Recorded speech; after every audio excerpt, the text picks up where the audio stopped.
Third chapter जो हमारा था, जिसके अंदर हम लोगों ने टॉपिक किया था इनकम टैक्स कैलकुलेशन का एंड सरचार्ज के कंसेप्ट का।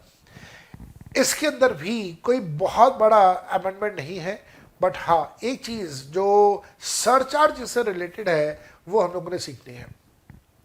आपको याद होगा सरचार्ज से रिलेटेड मैंने आप लोगों को ऐसे सिखाया था कि कोई भी इनकम जो आपकी सिक्योरिटी से रिलेटेड है, जो आपकी स्टॉक मार्केट से रिलेटेड है, उस इनकम के ऊपर जब आप टैक्स कैलकुलेट करके सरचार्ज कैलकुलेट करते हैं तो वो सरचार्ज 15% से ज़्यादा का नहीं होगा। अब उसके अंदर क्या क्या कवर होता है, और शायद मैं जब मैं सिक्योरिटीज वर्ड बोल रहा हूँ तो यहाँ पे सिक्योरिटीज का से हमारा मतलब था इक्विटी, इक्विटी शेयर्स। तो मैंने आपको ये कहा था कि भाई इक्विटी शेयर्स की जो इनकम है उस इनकम के ऊपर जब आप टैक्स कैलकुलेशन करेंगे और सरचार्ज लगाने की नौबत आती है तो वो सरचार्ज कभी भी 15% से ज़्यादा नहीं होगा। तो आप याद करो कि इक्विटी से क्या क्या इनकम आ सकती है।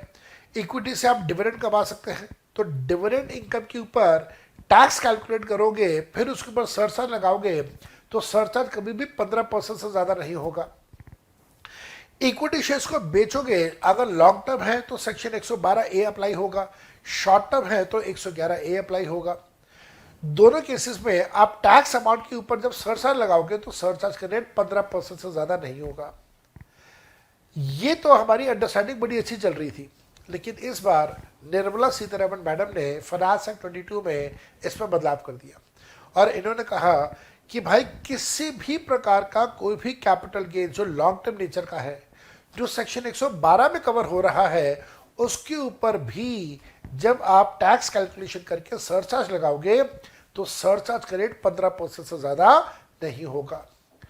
तो अब जो लेटेस्ट हमारे पास कंसेप्ट आ गया वो ये है कि सेक्शन 112 का जो लॉन्ग टर्म कैपिटल गेन है, सेक्शन 112A का जो long term capital gains of listed equity shares और listed equity oriented mutual funds या यूलिप्स, जिसके ऊपर सिक्योरिटी ट्रांजैक्शन टैक्स पे हो चुका है, उसको जब बेच के लॉन्ग टर्म कैपिटल गेन्स कमाओगे, या फिर 111A का जो शॉर्ट टर्म होगा इक्विटी का, इन सब के अलावा डिविडेंड और इन सब के अलावा 112A, तो ये चार तरह की जो इनकम्स है, अब इनके ऊपर the maximum rate of surcharge can be 15% से ज़्यादा का सरचार्ज जिसके ऊपर अप्लाई नहीं होगा।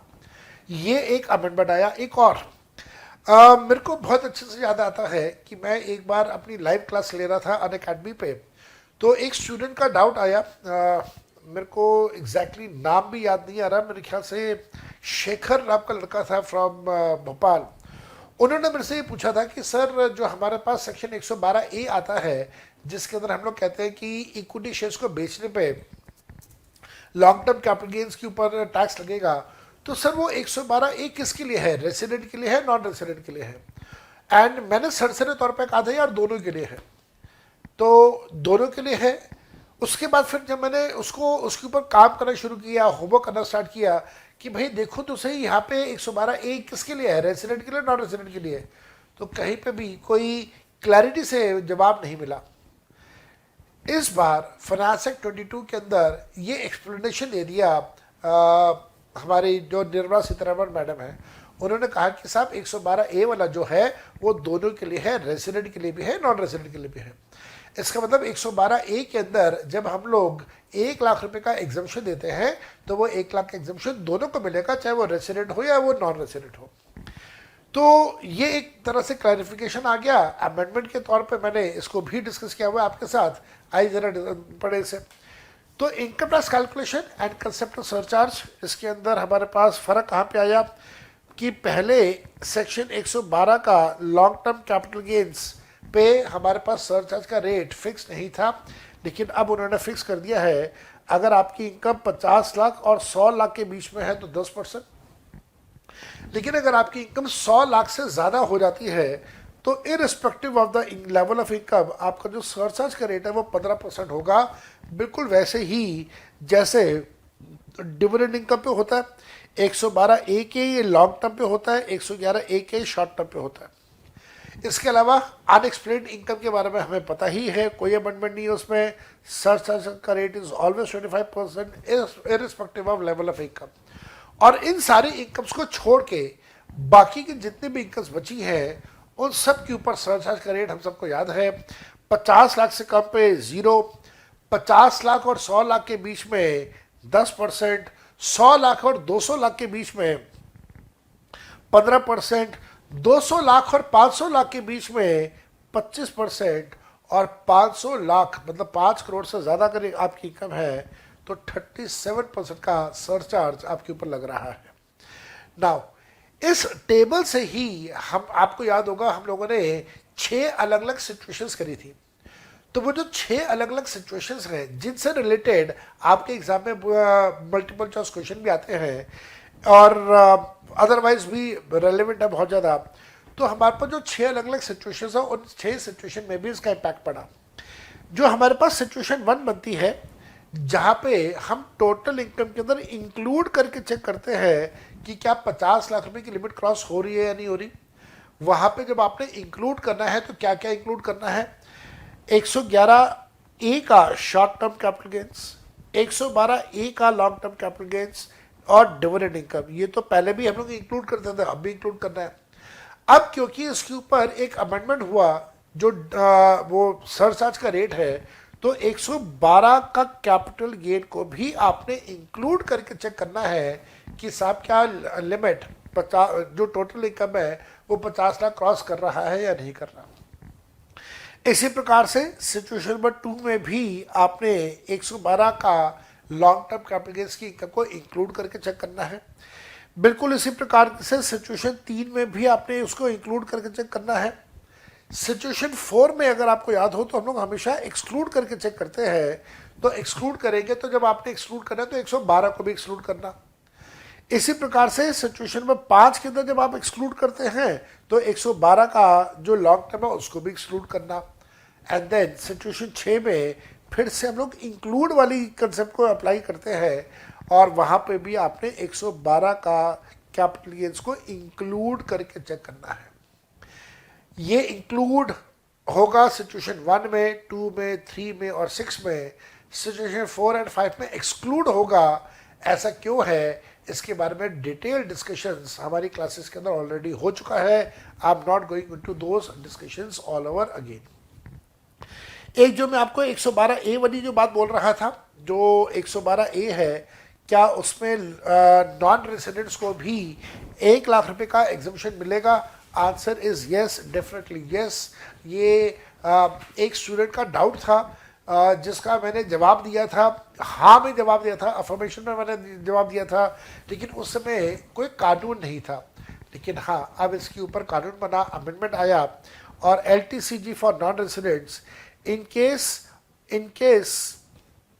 LTCG under 112A is earned by a non-resident, the TDS and the 10% is applicable on the amount of the tax after allowing exemption of 1 lakh रुपए out of the total LTCG of 112A। तो that means 112A का जो 1 लाख का exemption है वो सिर्फ residents के लिए नहीं है, नॉन रेजिडेंट्स पे भी अप्लाई होगा। और साथ साथ में आप ये कहेंगे सर नॉन रेजिडेंट्स का TDS कहाँ से आ गया? तो नॉन रेजिडेंट्स का जो TDS है वो हमारे सिलेबस का पार्ट नहीं है। सेक्शन 195 हम लोगों ने वो डिस्कस नहीं करा है। भगवान करे आप बहुत जल्दी CA फाइल में पहुँचे। जब आप CA फाइल में पहुँचेंगे तो उसका डिस्कशन वहाँ पे CA फाइल के अंदर ज़रूर किया जाएगा। कमिंग बैक, एक और अमेंडमेंट जो है वो ये है कि जब हम लोग डोमेस्टिक कंपनी का टैक्स रेट यूज़ करते हैं या कैलकुलेट करते हैं तो डोमेस्टिक कंपनी के टैक्स रेट के लिए हम लोग ये चेक करते हैं कि ये डोमेस्टिक कंपनी बड़ी कंपनी है या छोटी कंपनी है। बड़ी कंपनी है या छोटी कंपनी है उसके लिए हम लोग 2 साल पीछे का उसका टर्नओवर चेक करते हैं। ये 2 साल पीछे का टर्नओवर चेक क्यों करते हैं, इसके पीछे का क्या कारण है, वो भी मैंने आप लोगों के साथ क्लास के अंदर डिस्कस किया हुआ है। एक बार मैं चाहूँगा कि मैं आप लोगों के साथ फिर से डिस्कस कर दूँ, मेरे को भी अच्छा लगेगा। शायद कोई ऐसा स्टूडेंट हो जो मेरे को पहली बार सुन रहा हो, शायद उसको भी ये बात अच्छे से समझ आ जाएगी कि साहब हम लोग जो डोमेस्टिक कंपनीज हैं वहाँ पे हमेशा 2 साल पीछे का टर्नओवर क्यों चेक करते हैं? There is a reason to it. ऐसा क्यों होता है, उसके पीछे रीजन है। अब जरा रीजन को समझने की कोशिश करते हैं। अगर आप ईमानदारी से सुनेंगे तो आपको ये वाली बात बहुत बहुत बहुत अच्छे तरीके से समझ आ जाएगी।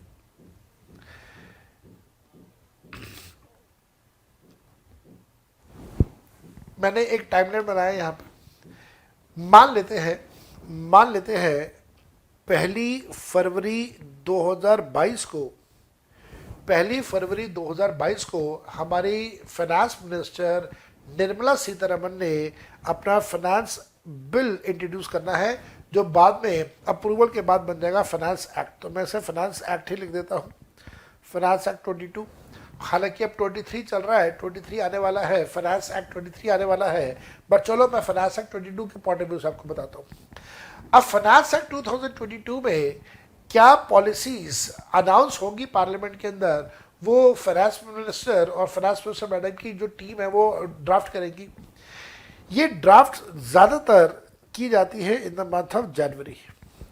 तो जनवरी 2021 ना 22 ही होगा ना, 21 क्यों होगा, 22।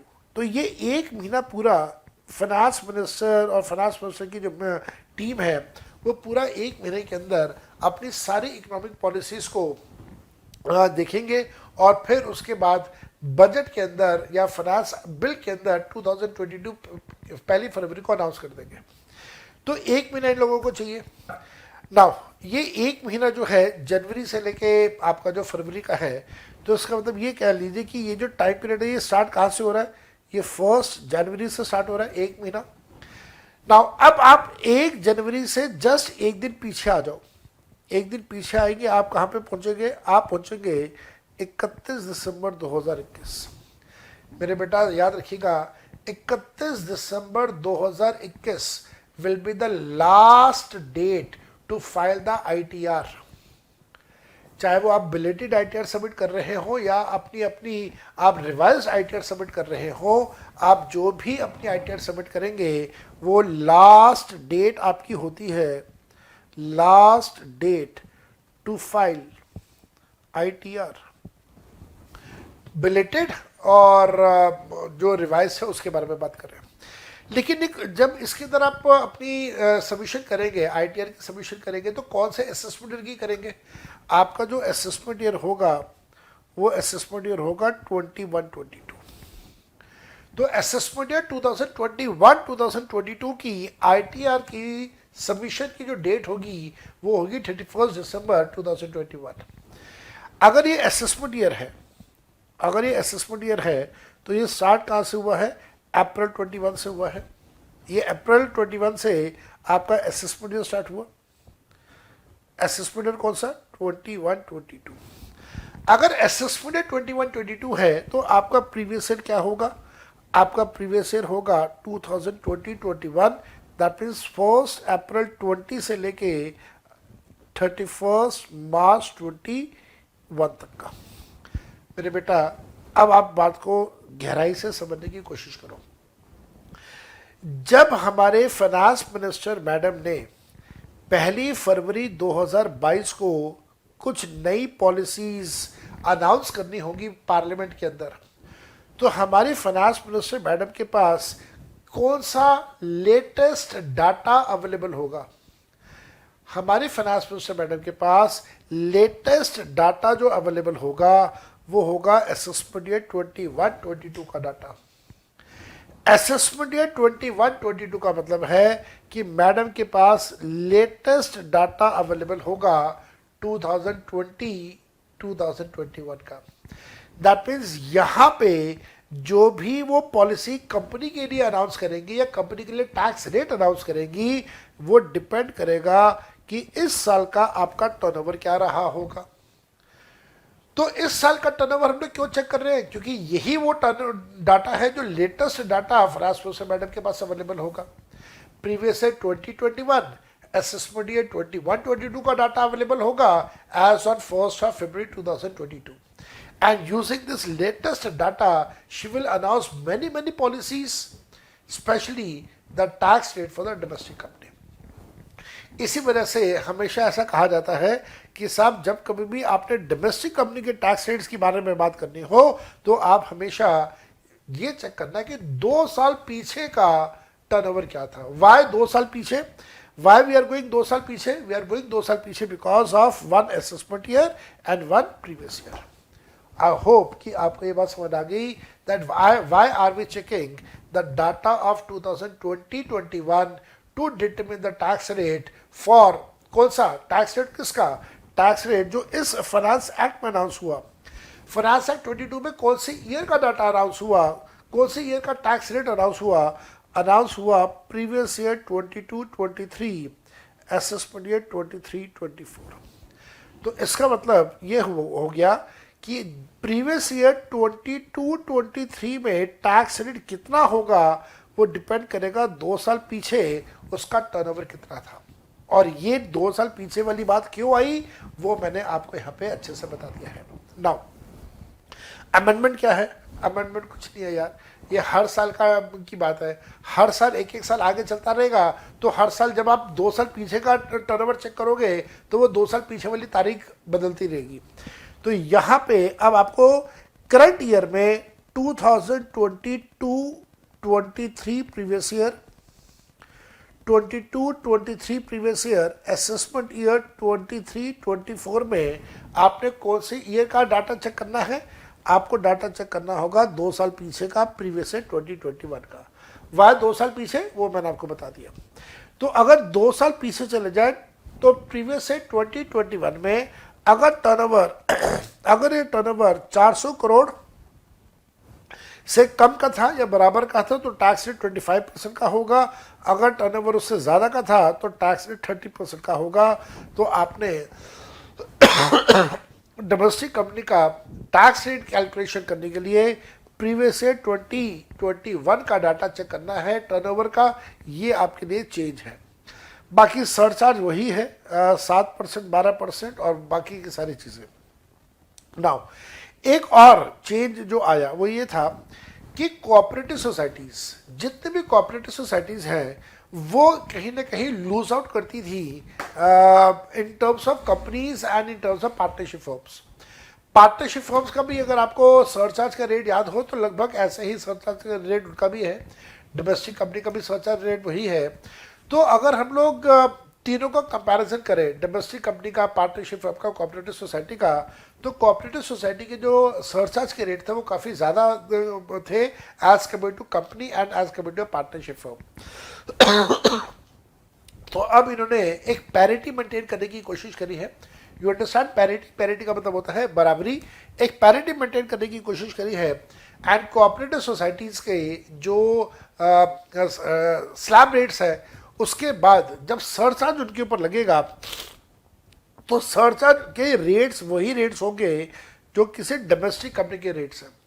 ना डोमेस्टिक कंपनी के रेट्स क्या है वो आपको पता ही है, जो अभी पिछले स्लाइड में आपको दिखाए यहाँ पे, और वही जो डोमेस्टिक कंपनी के रेट्स हैं सरचार्ज के, that will now apply for the cooperative society as well. पहले ऐसा नहीं होता था। कोऑपरेटिव सोसाइटी का स्लैब रेट आपको याद होगा, पहले 10,000 रुपये तक 10% का टैक्स लगता है, कोई एग्जेम्पशन नहीं मिलता। अगले 10,000 के ऊपर फिर से 10% का टैक्स लगता है, सरादा 20% का टैक्स लगता है, और 20,000 से ज़्यादा की इनकम के ऊपर 30% का टैक्स लगता है। सरचार्ज भी लगेगा, अगर इनकम 1 करोड़ से ज़्यादा की होगी तो सरचार्ज भी लगेगा, और 1 करोड़ से कम है तो फिर वहाँ पे सरचार्ज नहीं है। 1 करोड़ से ज़्यादा की इनकम होने पे, टोटल इनकम होने पे, लेकिन 10 करोड़ तक 7% का सरचार्ज है, और 10 करोड़ से ज़्यादा इनकम होने पे 12% का सरचार्ज है। ये आपके पास मल्टीपल चॉइस क्वेश्चन में पूछा जा सकता है। आपको अगर याद हो, मैंने कहा अगर आपको याद हो, सी इंस्टीट्यूट ने अपनी तरह से मल्टीपल चॉइस क्वेश्चंस की एमसीक्यूज के एक बुकलेट इशू करी हुई है। उस बुकलेट के अंदर कोऑपरेटिव सोसाइटी के टैक्स रेट्स के ऊपर भी एमसीक्यू दिया हुआ उन्होंने। तो अगर आपने अभी तक नहीं करा है तो उसको एक बार ज़रूर करिए, उसको ज़रूर करिए। एमसीक्यूज जो है उसके अंदर आप देखिए कि कोऑपरेटिव सोसाइटी के टैक्स रेट्स के ऊपर भी एमसीक्यू पूछा हुआ है। हालांकि ये सिलेबस का पार्ट नहीं है, लेकिन उस बुकलेट के अंदर दिया हुआ है तो मैं मार कर चलता हूँ कि सिलेबस का पार्ट है।